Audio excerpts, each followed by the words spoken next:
And let's back up and review what an acid is. It's something that gives off H+. And this isn't real obvious and you wouldn't just know this from looking, but here are the strong acids, and I would take a couple notes here. By strong acid, we mean that they give off all the H+ that they have. Well, at least the first one. This one gives off 1 every time, and the second one not every time. But for the rest of them, all the H+ come off if you put them in water. So if you had 200 HCl's, you'd get 200 H+ running around and 200 Cl- running around.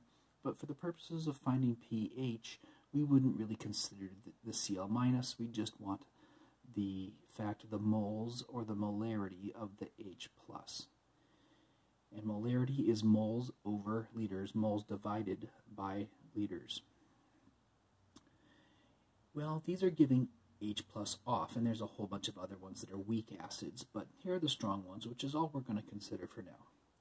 If they're giving off H+, something must be taking H+, and the chemicals that could be doing that could be quite a number of things, but here are our classics, the strong bases. So if I put these in water, all the OH- come off.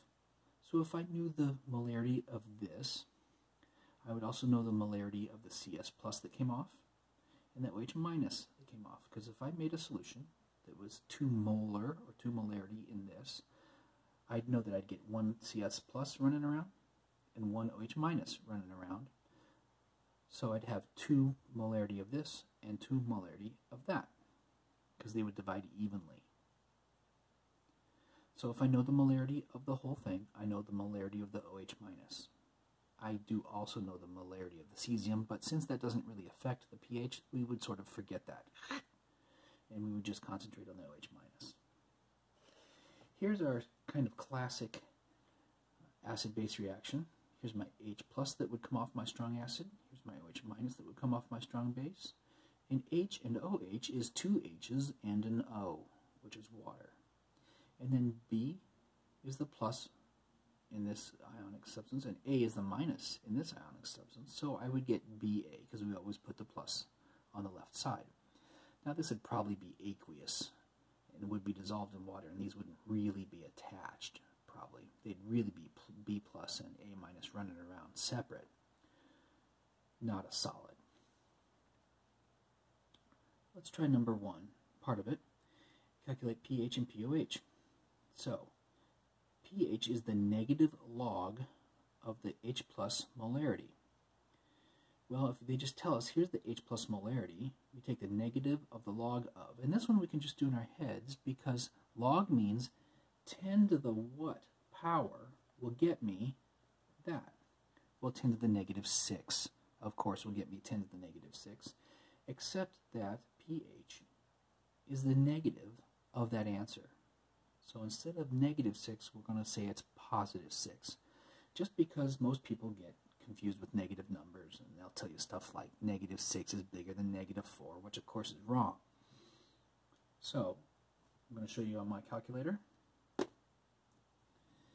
Negative log of 1 times 10 to the -6, and the answer is +6. So also, pH and pOH have to add to 14. Please see my other video about pH intro for that. And if this is 6 and they have to add to 14, then pOH must be 8. Let's try C. Negative log of 2.5 times 10 to the -5 equals +4.6. If they have to add to 14, then 14 minus 4.6 is pOH is 9.4. Let's run this math backwards. If they tell me pH is 4, then I know the exponent on 10. Remember when we solved for log, we were solving for the exponent on 10, except we changed the sign. So, to run this backward, let's do this. Let's say, oh, you say the pH is 4, therefore the exponent on 10 is -4, and we'll run this all backward. We'll say shift log, yours might say inverse log or second log.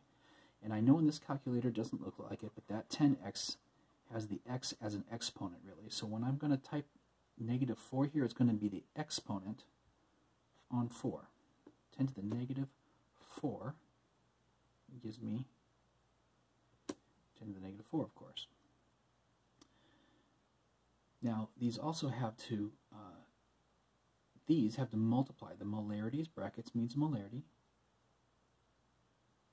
The molarities have to multiply to be 1 times 10 to the negative 14. Well, when you multiply these, you add the exponents. So I could say that this negative 4 plus something is 10 to the negative 14. And of course that would be 10 to the exponent there would be negative 10.